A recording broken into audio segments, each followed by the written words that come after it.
For 200 years, the official story was that she didn't exist. They looked at the oldest signed work in human history and called it a mistake, a myth, or a filing error, doing anything they could to avoid the truth. That truth is etched into a clay tablet in a museum in Philadelphia. It is about 4,300 years old, and the name on it is Enheduanna. She was a high priestess and a poet, but her real claim to fame is that she is the first named author in the entire recorded history of our species. If the very first person to ever put their name on a piece of literature was a woman, and we spent 2 centuries trying to explain that away, you have to wonder what else we buried. This is not just a story about one priestess in Mesopotamia, because the pattern we see with her runs through every early civilization we have ever studied. Archaeology has a persistent problem that most people in the field would rather ignore. Every few decades, a new dig turns up something that completely breaks the official story we have been told for generations. A tomb might be packed with weapons and administrative tools, but the skeleton inside turns out to be female, or a cylinder seal is found stamped with a high title and no mention of a husband anywhere. When these things happen, the field usually comes up with a quick explanation to keep the status quo. They say she was just buried with her husband's belongings, or they claim the title was purely honorary, or they dismiss the records as weird anomalies. But anomalies are not supposed to repeat for 5,000 years across 3 different civilizations, and at some point, you have to realize the anomaly is actually the bias you brought to the dig site. Take the case of Puabi, who was buried in the royal cemetery of around 2500 BCE. Her tomb was found completely undisturbed, meaning no looters had touched it in over 4,000 years, and the wealth inside was staggering. Archaeologists found a headdress made of gold and lapis lazuli, along with a wardrobe of silver and carnelian that put most male rulers of her era to shame. A cylinder seal found with her body carried the single title of queen, and there was no king's name or consort designation attached to it. The first instinct of the excavation team was to go looking for the king she must have belonged to. They spent years on it. He did not exist. Then we have Kubaba, whose name appears in the Sumerian king list, which is a cuneiform record of rulers going back to the time before the Great Flood. It lists kings and dynasties and how long they reigned, and Kubaba is the only woman on the entire list. The text says she was a tavern keeper before she took power, and that she made the foundations of Sumer firm, yet historians spent a century calling her a myth. That changed when administrative texts from the same period started surfacing, and her name kept appearing in boring business records rather than legends. Egypt shows you the same thing the moment you stop looking at the giant monuments and start reading the paperwork. Women managing grain inventories, signing property contracts in their own names, and showing up as the primary lenders in debt disputes were common sights. This was not a legal loophole or a special exception for widows. It was just a normal part of how things worked. It is not one strange find at one site, but a recurring pattern that points somewhere the official story refuses to go. The erasure of women from history was not a secret meeting where people sat in a dark room and decided to scrub names from the record. There was no coordinated conspiracy or a single villain with a chisel. What existed instead was something much harder to fight, and it was a set of assumptions so widely shared that they did not feel like assumptions at all. To the people making those choices, their perspective just felt like common sense. The scholars who built the foundational translations of Sumerian, Akkadian, and Egyptian texts in the 19th and early 20th centuries were almost entirely men. They worked inside a world where women did not run banks, command armies, or govern cities, and that was not just their opinion, that was their daily reality. When they sat down with a clay tablet that described something different, they did not actually see a different world, but instead saw a mistake that needed a better explanation. When a woman's burial contained weapons, the default reading was that she had been buried with her husband's gear. When a tomb held administrative seals, which were the ancient equivalent of a CEO's signature, the assumption was that she had been buried with objects belonging to the man she served. It was not a fringe interpretation, but a standard practice, and it rarely got tested against the physical evidence. The skeleton was female, and the objects were categorized as male,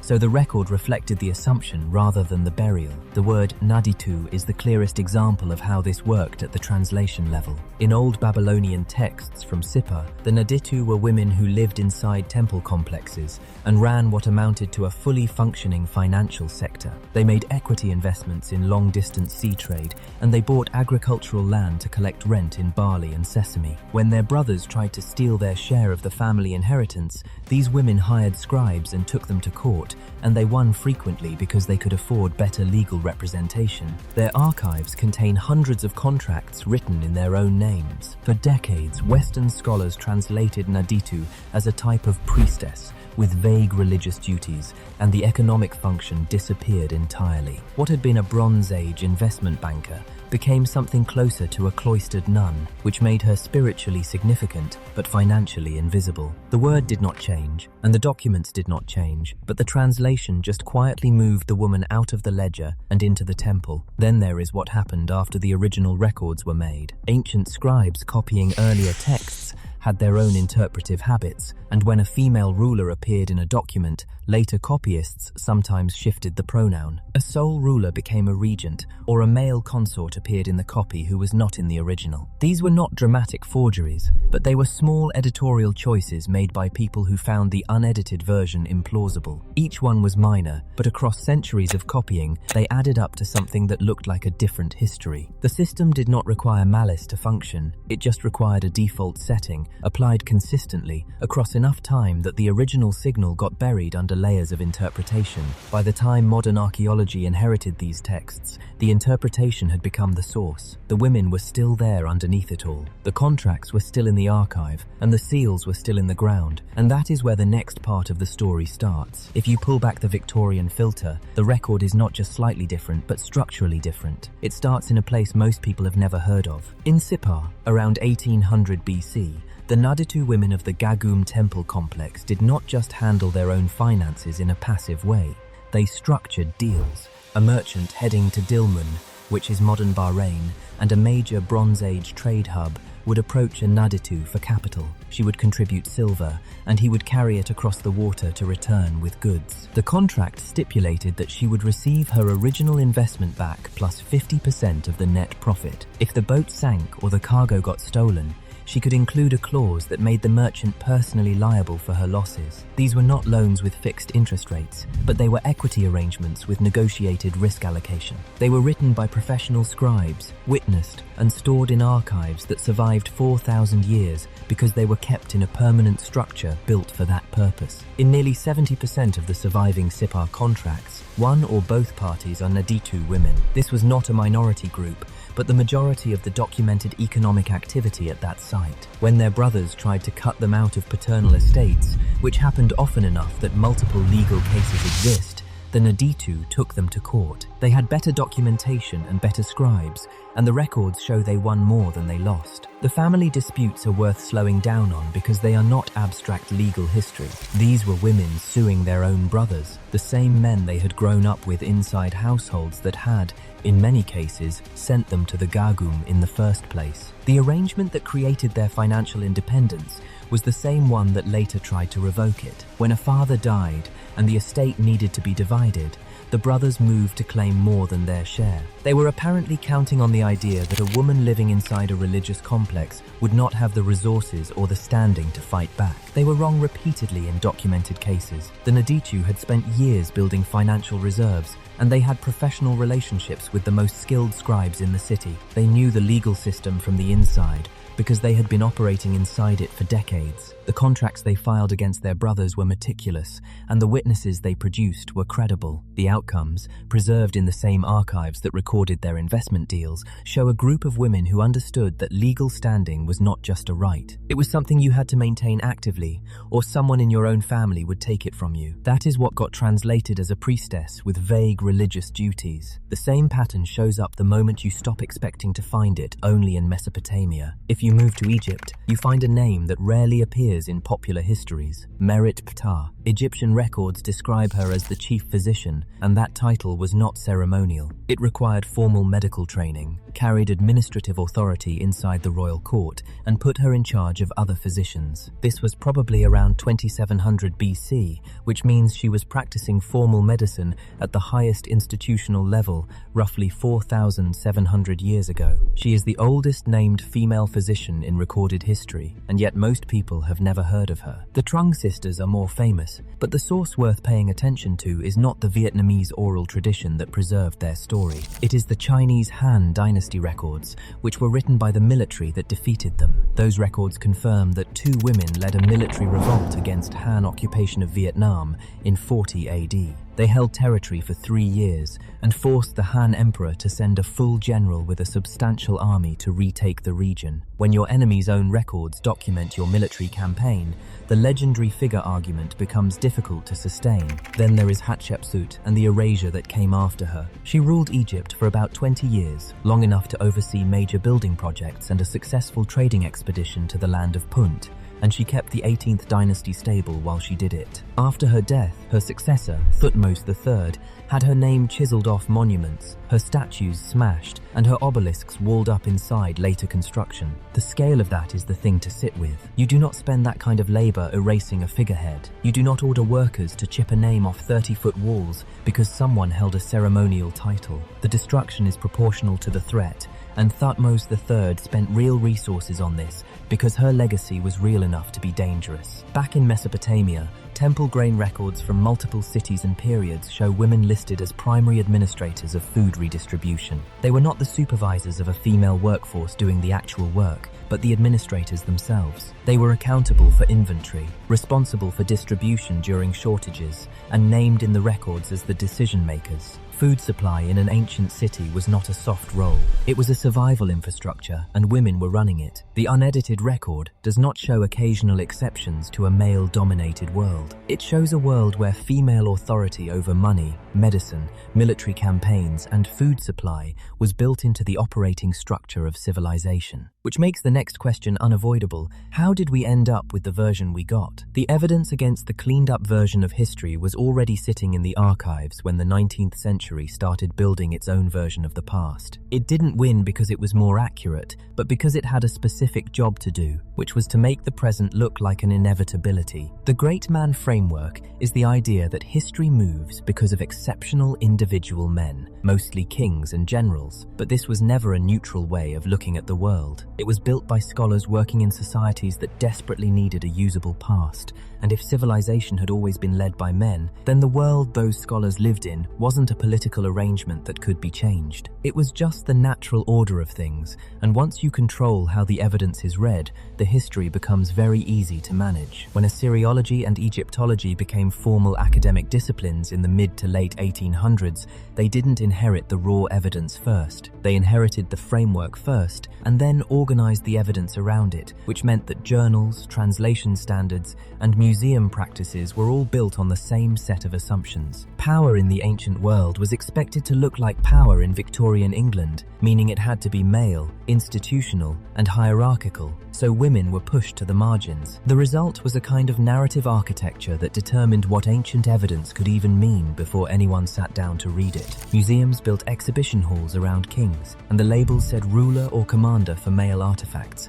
while calling functionally identical female objects ritual items or ornaments. A seal belonging to a man confirmed his authority, but a seal belonging to a woman only raised questions about whose household she represented. The building itself told you where to look and what to expect, so by the time a visitor reached the actual objects, the interpretation had already happened. Universities compounded this by building entire departments around the Great Man framework, as though it were a law of nature rather than a choice. Careers depended on producing work that fit the existing structure, because the journals and museums were all running on the same assumptions. Female power didn't just lack a room in this architecture, there wasn't even a door where the room should have been, so the evidence kept arriving, and the institution kept setting it down in the hallway. The feedback loop that followed was almost mechanical, and it created a system where museums labeled objects according to the prevailing standards. Textbooks cited the museum catalogues, and then universities trained the next generation of scholars on those textbooks, who then went on to write papers that cited each other. Each iteration looked more authoritative than the last,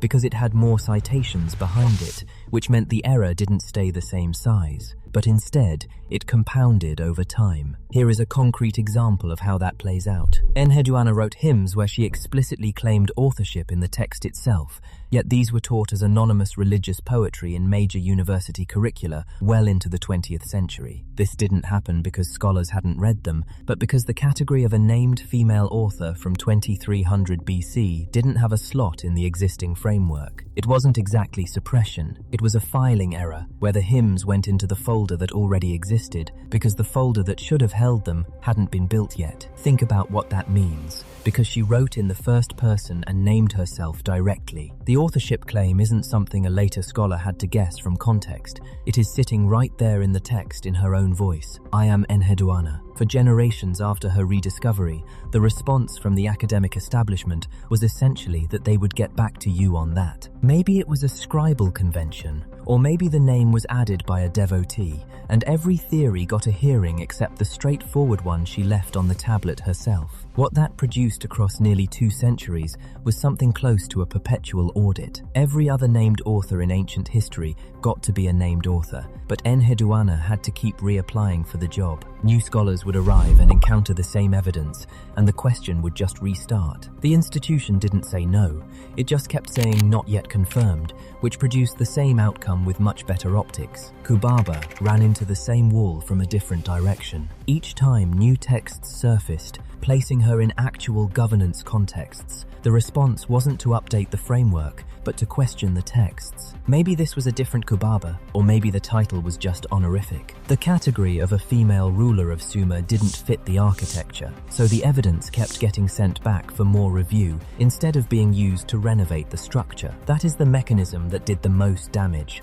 and it is worth being precise about how it worked. The system didn't require anyone to falsify evidence or lie about what they found in the dirt. It just required that female evidence be held to a higher standard of proof than male evidence, and this happened consistently across enough generations that the gap became invisible. A male ruler appearing in one text was a confirmed king, but a female ruler appearing in multiple texts was a possible legendary figure pending further confirmation. You don't need a conspiracy to produce that outcome. You just need an institution that asks if you are sure every time a woman shows up in a position of power, and never asks it with the same urgency when a man does. The archaeology kept producing the women, and the institution kept asking the question. For about 150 years, the question won. After about 150 years of that, archaeology finally started winning. The ground didn't stop producing women, and eventually the institution had to catch up. Starting in the 1970s, a new generation of researchers came into the field with a different set of questions. Feminist archaeology wasn't just about looking for women in the record, it was about developing specific methods for reading the record